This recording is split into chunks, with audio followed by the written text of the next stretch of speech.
I had been secretly married to my CEO husband for 6 years, but he still would not let our son call him dad. After he missed our son's birthday again because of his secretary, I took out the divorce agreement and left with our son for good. The usually calm man lost control and stormed into the office to demand where we were. This time, neither my son nor I would come back. Mr. Clark, I'll be going abroad for further studies next month. Here is my resignation letter. Mr. Clark looked at me in surprise. This is so sudden. I told him the excuse I came up with. My husband is in Australia. I want to take our child there so we can be together. He nodded. That makes sense. Raising a child alone here must be hard. We all thought you were a single mother. I smiled. I was not. But soon, I would be. As I stepped out, I ran into Matthew Grant and Quilla Xander walking toward me. Matthew was my boss and the father of my child. 7 years ago, I was his personal secretary. One chaotic night, after too much drinking, we had a child. This year marked the 6th year of our secret marriage and the 6th year he refused to let our child call him dad. Matthew walked slowly, as if he were deliberately matching the pace of the woman beside him. Quilla was holding a report in one hand and clutching the hem of Matthew's suit with the other. Their lovey-dovey act was almost painful to watch. As we passed each other, my heart sank. I could not help saying, "Matthew." He stopped and looked at me with a cold expression. "Miss Langley." His polite but distant tone carried a warning.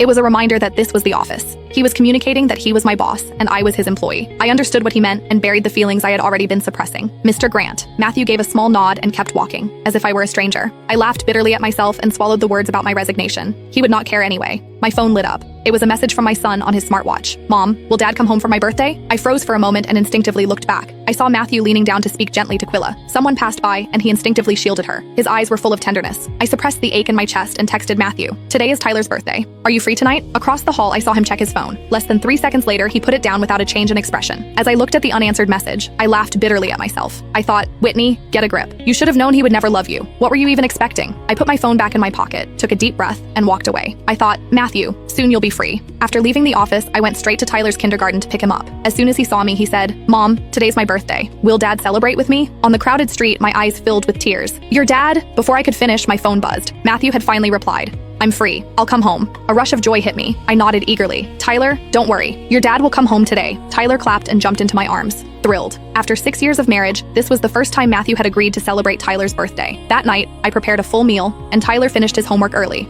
1 hour passed, then 2, then 3. I sent message after message on my phone. I asked Matthew if he was coming, but as usual, there was no reply. Tyler seemed to understand. He looked at me hesitantly. "Mom, is Dad too busy?" A sharp pain hit my chest. I wanted to explain, but no words came out. In the end, I said, "It's okay. I'll always be with you." Tyler did not ask further questions. He quietly picked up his birthday hat. "Mom, can you put it on for me?" I nodded. As I reached for it, I noticed Quilla's latest social media post. "Today was great. I really enjoyed myself." The photo showed a beautifully plated dish at a high-end restaurant. Even though no one's face was visible, I noticed the wedding ring peeking out in the top right corner. It was the one Matthew and I had chosen when we got married. He had always worn it on the pinky of his left hand. He didn't want others to know that he was already married. How ironic. The ring that was supposed to symbolize marriage had become a symbol of Matthew's single life. On Tyler's 6th birthday, he was having a candlelit dinner with his lover at a fancy restaurant.